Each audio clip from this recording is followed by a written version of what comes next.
এই জন্য কাদা চোরাচুরি করলে হবে না। একজন আলেম আর একজন আলেমকে সম্মান দিয়ে কথা বলতে হবে। কথা বলে ঠিক কিনা? সম্মানিত ভাইয়েরা আমার, চলুন আমি আলোচনা করি, একটু আমাকে সুযোগ করে দেন, ভালো লাগবে ইনশাআল্লাহ। কোরআনের কথা ভালো লাগবে না তাদের কাছে, যাদের এদিকে খেয়াল করেন, যার মনটা আবু বকরের মতো নরম, কোরআন শুনলে তার ঈমানটা বাড়বে। সুবহানাল্লাহ বলে। জাদাতুহুম ঈমানা, কোরআন শুনলে মুমিনের ঈমানটা বৃদ্ধি পায়, ঈমানের ব্যাটারিতে চার্জ হয়। আল্লাহু আকবার বলে। কিন্তু মনটা যদি আবু জেহেলের মতো শয়তানি দিয়ে ভরা থাকে, সারা রাত কোরআন শুনেও আবু জেহেল সকালবেলায় উঠে বলে নবী মুহাম্মদ পাগল। জোরে কোন নাউজুবিল্লাহ। এরে আবু জেহেল, নবী যদি পাগল হয় তুই কি ছাগল? হ্যাঁ, সারা রাত কোরআন শুনেও ভাগ্যে হেদায়েত জোটে নাই। কথা বলেন ঠিক কিনা? আর আবু বকর শুনে ঈমান বাড়ে। আবু বকর কোরআন শুনে হেদায়েত প্রাপ্ত হয়ে জান্নাতের 1 নাম্বার সার্টিফিকেট প্রাপ্ত সাহাবী হয়। আর আবু জেহেল শুনে ওর শয়তানি বাইরে জাহান্নামের রাস্তায় যায়। কথা বলেন ঠিক কিনা? এইজন্য মনটা আবু বকরের মতো নরম করতে রাজি আছেন তো ইনশাআল্লাহ? আর আবু জেহেলের মতো পেঁয়াজ গুজতে ভরা থাকলে দেখবেন কোরআন শুনে আলেমদের বিরুদ্ধে সমালোচনা করে। আছে না নাই? সাইজ চলে ঝড় করতে এগুলো ওয়াজ এই সেই বক্তব্য, মানে বিরাট বড় মুফতি সাহেব মুহাদ্দিস সাহেব। আছে না নাই? যাই হোক বাজান, হেরে যাবে ওদের হিংসা, জিতে যাবে আমাদের ভালোবাসা। কোন সমালোচনায় কোনো কাজে আসবে না ইনশাআল্লাহ। কথা বলেন ঠিক কিনা? সামান্য সূর্যের তাপে আপনি আমি অস্থির হয়ে গেছি, গরম গরম বলে স্লোগান দিতেছি, পাগল পারা হয়ে গেছি। কিন্তু এই জাহান্নাম বড় কঠিন জায়গা। হযরতে আবু হুরায়রা রাদিয়াল্লাহু তাআলা বলেন, ওই জাহান্নামের আগুনকে আল্লাহ পাক 1000 বছর জ্বালায়া, জাহান্নামের আগুনের কালার হয়েছিল সাদা। আবার 1000 বছর জ্বালায়া জাহান্নামের আগুনের কালার হয়েছিল লাল বর্ণ।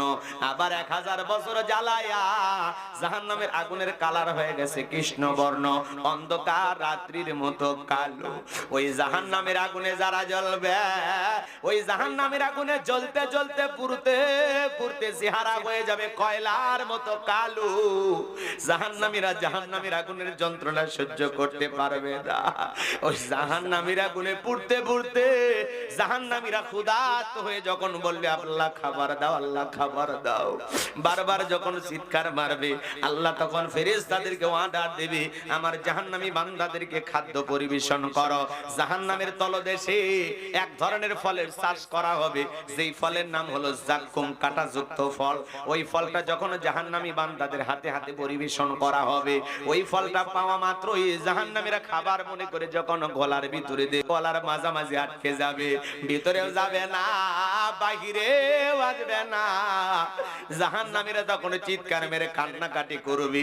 আমার আল্লাহ জাহান্নামী বান্দাকে এই ফল খাইতে দিয়েছে ক্ষুধা মেটানোর জন্য না, জাহান্নামী বান্দার শাস্তি আরো বেশি বাড়ানোর জন্য।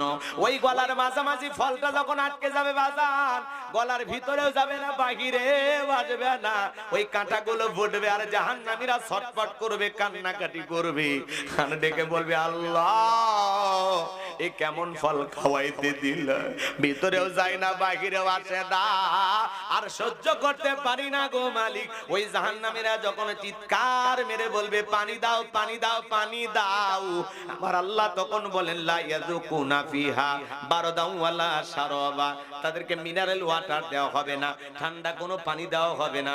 যে পানি পান করে জাহান্নামী তার বুকের জ্বালা তৃষ্ণাকে নিবারণ করতে পারে, কেমন পানি দেওয়া হবে? ইল্লা হামিমা ওয়া গাসসাকা,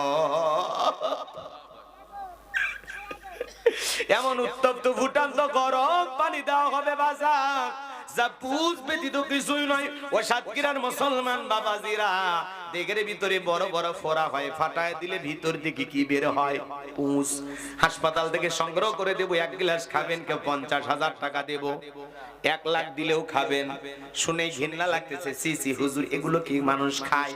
এগুলো একটা কথা বললেন।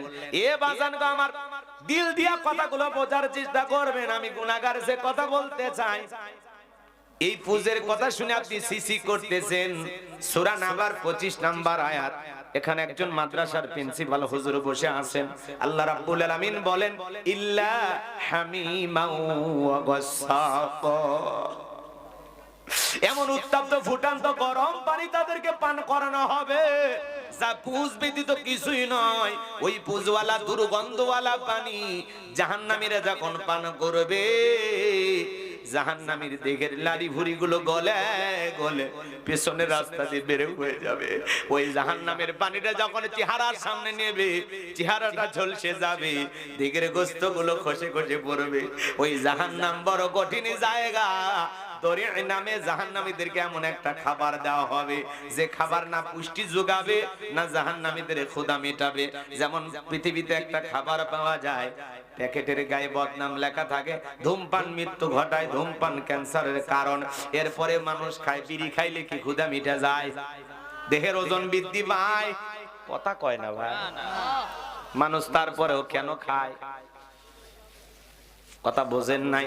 এই দরি নামে যে খাবারটা জাহান্নামীদেরকে দেওয়া হবে, দরি, এই খাবারটা হলো এরকম, না পুষ্টি যোগাবে না ক্ষুধা মেটাবে।